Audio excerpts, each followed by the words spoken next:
साथियों नमस्कार। मैं स्वरूप सिंह, वरिष्ठ अध्यापक, आप सभी का आप ही के चैनल साहित्यिक संवर्धन मंच पर एक बार पुनः स्वागत और अभिनंदन करता हूं। पिछले वीडियो में हमने 10वीं क्लास का एक सूरदास के पद नामक प्रकरण का अध्ययन किया था। उससे पहले 12वीं क्लास हिंदी साहित्य सरयू के 2 पद्य के और 2 गद्य के अध्यायों के संदर्भ में चर्चा कर दी थी। आज हम एक नए अध्याय के साथ हिंदी साहित्य प्रथम सरयू के मिठाई वाला नामक कहानी के साथ रूबरू होते हैं।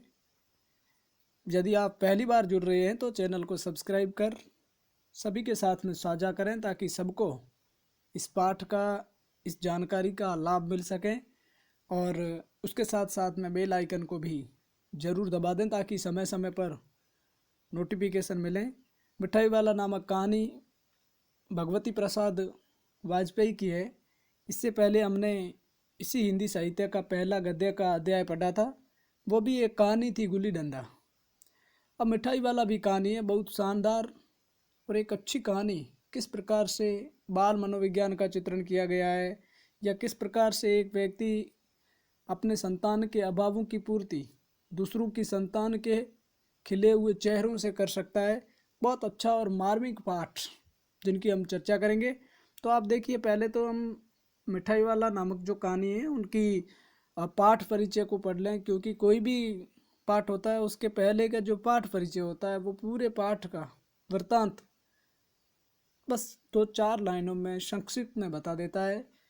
पाठ परिचय में देखें, मिठाई वाला कहानी में लेखक में बाल मनोविज्ञान के विविध कोणों को प्रस्तुत किया है। ये पंक्ति बहुत छोटी दिख रही है, लेकिन जो इसके संदर्भ में प्रश्न बन सकता है, काफ़ी महत्वपूर्ण है कि लेखक का नाम भी पूछा जा सकता है, साहित्य की किस विधा की कृति है यह भी पूछा जा सकता है, और साथ साथ में ये बाल मनोविज्ञान के विविध कोणों को अलग अलग वे से देखा जाए तो सबको एक साथ प्रस्तुत करने का जो एक अनूठा प्रयास लेखक ने किया है उसका वर्णन यहाँ किया जा रहा है। बाल सुलभ चपलता, आकर्षण, हठ, मन की विविध भंगिमाएं इस कहानी में देखी जा सकती है। यह कहानी मानव मन में छिपे वात्सल्य और समर्पण भाव की जीती जागती कथा है। आप देखेंगे मिठाई वाला या मुरली वाला या खिलौने वाले के अंदर किस प्रकार से वात्सल्य का भाव जागृत होता है, एक बच्चों के प्रति प्रेम का भाव जागृत होता है, और मानव अपने हृदय के अभाव को पूर्ण करने के लिए किस प्रकार स्वयं को विश्व से जोड़कर संतुष्टि प्राप्त करता है, इसका प्रकट उदाहरण यह कहानी है। तो अपने खिलौना या मिठाई या मुरली किस प्रकार से अलग अलग देता है और लोगों से या बच्चों से किस प्रकार से मिलकर के अपने संतानों के अभाव की या उनकी कमी की जो पूर्ति करने का या खानमी को पाने का जो प्रयास करता है मिठाई वाला, ये पूरा पाठ उसी केंद्र बिंदु पर आधारित है। चलिए मूल पाठ देखिए। अब इन गद्य में या कहानियों में ज़्यादा चर्चा करना ठीक नहीं है, एक सामान्य वे से पढ़ा जाएगा। अगर उसके बाद भी कुछ महत्वपूर्ण बात है तो हम उसकी चर्चा करेंगे, उसको चर्चा में लाएंगे, उसको अंडरलाइन करेंगे। देखिए, पाठ के साथ जुड़िए और पाठ को पढ़िए। मूल पाठ में बहुत ही मीठे स्वरों के साथ वह गलियों में घूमता हुआ कहता, बच्चों को बहलाने वाला, खिलौने वाला। इस अधूरे वाक्य को कह वह ऐसे विचित्र किंतु मादक मधुर ढंग से गाकर कहता कि सुनने वाले एक बार अस्थिर उठते। उसके स्नेह अभिषिक्त कंठ से फूटा हुआ उपयुक्त गान सुनकर निकट के मकानों में हलचल मच जाती। छोटे छोटे बच्चों को अपनी गोद में लिए युवतियां चिक्कों को उठाकर छज्जों पर नीचे झांकने लगती।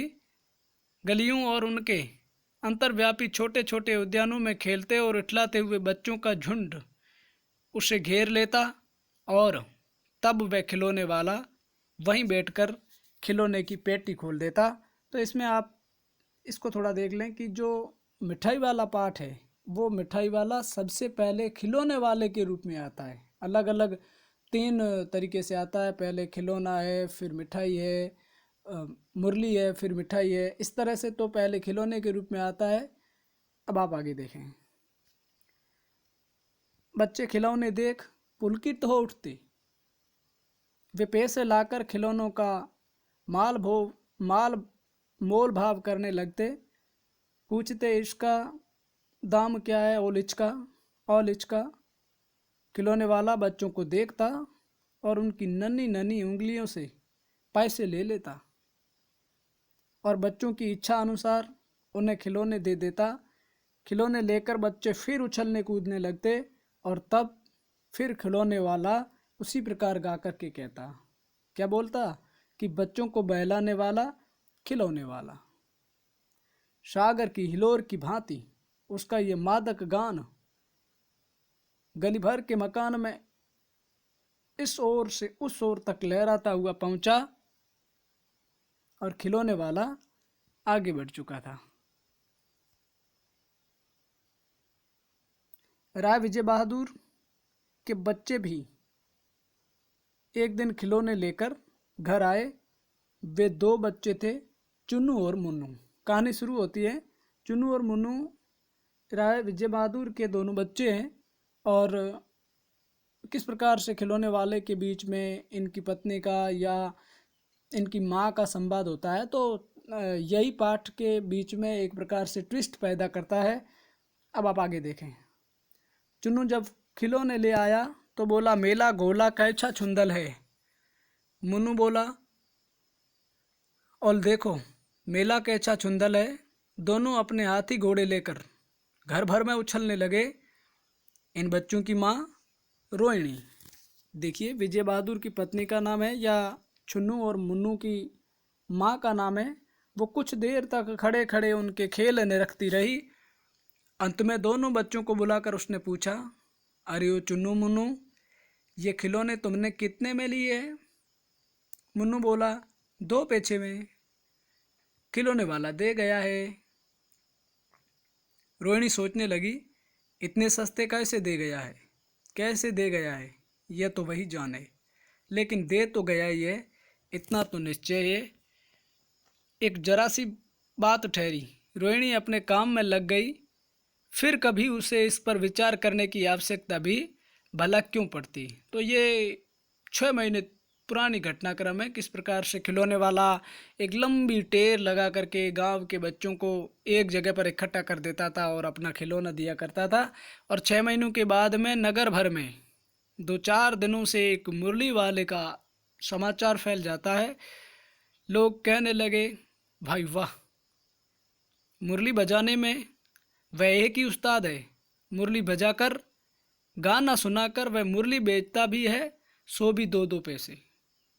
भला इसमें उसे क्या मिलता होगा, मेहनत भी तो नहीं आती होगी। एक व्यक्ति ने पूछ लिया, कैसा है वह मुरली वाला, मैंने तो उसे नहीं देखा।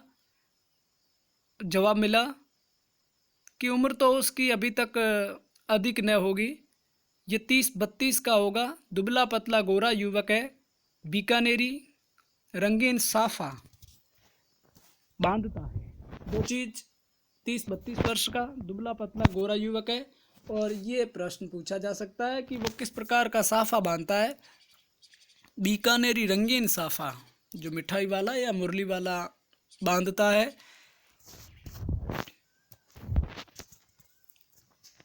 वही तो नहीं जो पहले खिलौने बेचा करता था। क्या वह पहले खिलौने भी बेचा करता था? हाँ, जो आकार प्रकार तुमने बतलाया उसी प्रकार का भी यही था। यानी कि रोहिणी के मन में इसको लेकर के, इनकी टेर को लेकर के तरह तरह के प्रश्न उठते हैं। प्रतिदिन इसी प्रकार उसी मुरली वाले की चर्चा होती। प्रतिदिन नगर की प्रत्येक गली में उसका मादक मृदुल स्वर सुनाई पड़ता, बच्चों को बहलाने वाला मुरलिया वाला। रोहिणी ने भी मुरली वाले का यह स्वर सुना, तुरंत ही उसे खिलौने वाले का स्मरण हो आया। उसने मन ही मन कहा, खिलौने वाला भी इसी तरह गा गा कर खिलौने बेचा करता था। रोहिणी उठकर अपने पति विजय बाबू के पास गई, ज़रा उस मुरली वाले को बुलाओ तो चुन्नू मुन्नू के लिए ले लूँ, क्या पता ये फिर इधर आए न आए। वे भी जान पड़ता है पार्क में खेलने निकल गए है। तो रोहिणी को जब उनकी आवाज़ में कुछ एक प्रकार से पहचान भरा स्वर सुनाई देता है या अंदेशा हो जाता है कि उनकी पहचान के संदर्भ में, तो अपने पति को क्या देती है कि आप उनको यहाँ बुलाएं ताकि चुन्नू और मुन्नू के लिए कुछ लिया जा सके। विजय बाबू एक समाचार पत्र पढ़ रहे थे। उसी तरह उसे लिए हुए वे दरवाजे पर आकर मुरली वाले से बोले, क्यों भाई, किस तरह देते हो मुरली? किसी की टोपी गली में गिर पड़ी, किसी का जूता पार्क में ही छूट गया और किसी की सोथनी या उसको पाजामा कहते हैं ही ढीली होकर लटक गई। इस तरह दौड़ते हाँफते हुए बच्चों का झुंड आ पहुंचा। एक स्वर से सब बोल उठे, हम भी लेंदे मुरली और हम भी लेंदे मुरली, यानी कि हम भी लेंगे मुरली। ये बच्चों की बाल चेष्टाएं या बाल मनोविज्ञान का जो चित्रण होना चाहिए, भगवती प्रसाद वाजपेयी ने किसी भी प्रकार की कसर नहीं छोड़ी है। मुरली वाला हर्ष गदगद हो उठा, बोला सबको देंगे भैया, लेकिन ज़रा रुको, ठहरो, एक एक को देने दो। अभी इतना जल्दी हम कहीं थोड़े ही जाएंगे, बेचने तो आए ही हैं, और है भी इस समय मेरे पास एक दो नहीं, पूरी 57 छोटे प्रश्न के लिए महत्वपूर्ण है कि वो कितनी मुरलियाँ लाता है। 57 लाता है। हाँ बाबूजी, क्या पूछा था आपने, कितने में दे दी तो वैसे 3-3 पैसे के हिसाब से, पर आपको 2-2 पैसे में ही दूंगा। ये उस मुरली वाले के बीच में और बाबूजी या विजय बहादुर के बीच में या रोहिणी के पति के बीच में चर्चा चलती है, जो कि चुन्नू और मुन्नी के लिए कुछ खरीदारी करते हैं। विजय बाबू भीतर बाहर दोनों रूपों में मुस्कुरा दिए, मन ही मन कहने लगे, कैसा है, देता तो सबको इसी भाव से है, पर मुझ पर उल्टा ऐसा लाद रही है। फिर बोले, तुम लोगों की झूठ बोलने की आदत होती है, देते होंगे सभी को 2-2 पैसे में, पर एहसान का बोझा मेरे ही ऊपर लाद रहे हो। कई बार दुकान में हम भी ग्राहक बन करके जाते हैं, तो वो दुकानदार या जो सेठ होते हैं वो क्या कहते हैं कि दूसरे लोगों को तो मैं 50 रुपये में चीज़ देता हूँ, बट आपको लिहाज के हिसाब से 45 में दे देता हूँ। तो ये एक प्रकार से हर दुकानदार की फितरत सी हो जाती है। ऐसा विजय बहादुर के मन में विचार आता है। अब आप आगे देखिएगा। विजय बाबू भीतर बाहर दोनों रूपों में मुस्कुरा दिए, मन ही मन कहने लगे, कैसा है, देता है सबको इसी भाव में, पर मुझ पर उल्टा एहसान लाद रहा है। फिर बोले, तुम लोगों की झूठ बोलने की आदत होती है, देते होंगे सभी को 2-2 पैसे में, पर एहसान का बोझ मेरे ही ऊपर लाद रहे हो। इसकी हमने चर्चा पहले कर ली।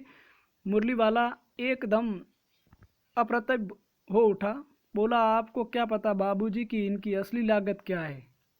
यह तो ग्राहकों का दस्तूर होता है कि दुकानदार चाहे अपनी हानि उठाकर क्यों न बेचे, पर ग्राहक यही समझते हैं कि दुकानदार मुझे लूट रहा है। ऐसा ग्राहकों का भी होता है, या इस प्रकार की जो धारणा ग्राहक के बनती है, आप भला काहे को विश्वास करेंगे।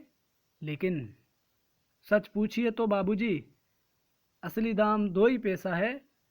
आप कहीं से 2 पैसे में ये मुरलियाँ नहीं पा सकते। मैंने तो पूरी 1000 बनवाई थी, तब मुझे इस भाव पड़ी है। देखिए, इन्होंने बनाई तो पूरी 1000 है, लेकिन लाए अपने साथ 57 मुरलियाँ है। विजय बाबू बोले, अच्छा, मुझे ज़्यादा वक्त नहीं, जल्दी से 2 ठो निकाल दो। 2 मुरलियाँ लेकर विजय बाबू फिर मकान के भीतर पहुंच गए। मुरली वाला देर तक उन बच्चों को झुंड में मुरलियाँ बेचता रहा। उसके पास कई रंग की मुरलियाँ थी। बच्चे जो रंग पसंद करते, मुरली वाला उसी रंग की मुरली निकाल देता। ये बड़ी मुरली है, तुम यही ले लो बाबू। राजा बाबू, तुम्हारे लायक तो बस ये है। हाँ भैया, तुमको वही देंगे, ये लो। तुमको वैसी न चाहिए, ये नारंगी रंग की, अच्छा वही लो। ले आए पैसे? अच्छा, ये लो, तुम्हारे लिए मैंने पहले ही से ये निकाल रखी थी। तुमको पैसे नहीं मिले, तुमने अम्मा से ठीक तरह मांगे न होते। धोती पकड़कर पैरों में लिपट कर अम्मा से पैसे मांगे जाते हैं बाबू। हाँ, फिर जाओ, अब की बार मिल जाएंगे। दुआ नहीं है तो क्या हुआ, ये लो पैसे वापस लो। ठीक हो गया ना हिसाब? मिल गए पैसे? देखो मैंने तकरीबन बताई। अच्छा, अब तो किसी को नहीं लेना है, सब ले चुके। तुम्हारी माँ के पास पैसे नहीं है? अच्छा तुम भी ये लो। अच्छा तो अब मैं चलता हूँ। इस तरह मुरली वाला फिर आगे बढ़ गया। यानी कि जिस प्रकार से छोटे छोटे बच्चों का झुंड एक प्रकार से मुरली वाले को घेर देता है, तो किसी के पास पैसे कम है, किसी के पास है ही नहीं, किसी के पास ज़्यादा है, तो जिनके पास ज़्यादा है उनको बचत पैसे दिए जाते हैं, कम है उनको कल लाने को कहा जाता है। और जिनके पास बिल्कुल भी नहीं है, मुरली वाला बच्चों को फिर भी मुरलियाँ दे करके जाता है। ये कितनी बड़ी बात है। एक प्रकार से संवेदनाओं को, हमारी जो इमोशंस हैं उनको झंकृत कर देने वाला पाठ जो मुरली वाले के रूप में आता है। और किस प्रकार से एक पिता अपने संतानों के, यानी कि अपने मृत परिवार के सदस्यों की आत्माओं के दर्शन उन्हीं प्रकार के छोटे छोटे और मासूम चेहरे से कर सकते हैं। मुरली वाला कहानी इस पर खरी उतरती है। अब आपका तीसरा अंक देखिए। आज अपने मकान में बैठी हुई रोहिणी मुरली वाले की सारी बातें सुनती रही। आज भी उसने अनुभव किया, बच्चों के साथ इतने प्यार से बातें करने वाला फेरी वाला पहले कभी नहीं आया। फिर वह सौदा भी कैसा सस्ता बेचता है, भला आदमी जान पड़ता है। समय की बात है, जो बेचारा इस तरह मारा मारा फिरता है, पेट जो न कराए सो थोड़ा। या थोड़ी चीज़ रेखा अंकित करने को है कि हम सब कुछ जितना भी काम करते हैं वो कहीं ना कहीं पेट के लिए करते हैं। तुलसीदास भी तो कहते हैं ना, आगी ते बड़ी है आगी पेट की, पेट की आग सबसे ज़्यादा बड़ी है। अब आप देखिए, इसी समय मुरली वाले का क्षीण स्वर दूसरी निकट की गली से सुनाई पड़ा, बच्चों को बहलाने वाला मुरली वाला। तो ये दो रूपों में हमारा मुरली वाला आ गया, पहले खिलौने वाला, अब मुरली वाला, और अंत में मिठाई वाले के रूप में। यानी कि इस प्रकरण में तीन रूपों में अलग अलग तरीके से आता है। चलिए देखिए आगे वाला। रोहिणी इसे सुनकर मन ही मन कहने लगी, और स्वर कैसा मीठा है इसका। बहुत दिनों तक रोहिणी को मुरली वाले का वह मीठा स्वर और उसकी बच्चों के प्रति वह स्नेहासिक्त बातें याद आती रहीं। महीने आए और चले गए, फिर मुरली वाला ने आया। धीरे धीरे उसकी स्मृति भी क्षीण हो गई।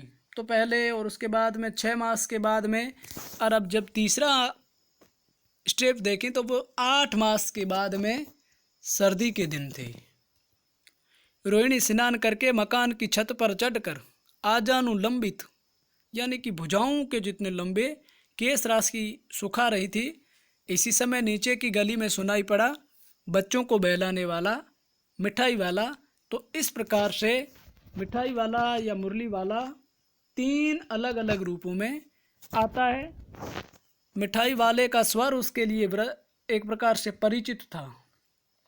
झट से रोहिणी नीचे उतर आई। उस समय उसके पति मकान में नहीं थे। हाँ, उनकी वृद्धा दादी थी।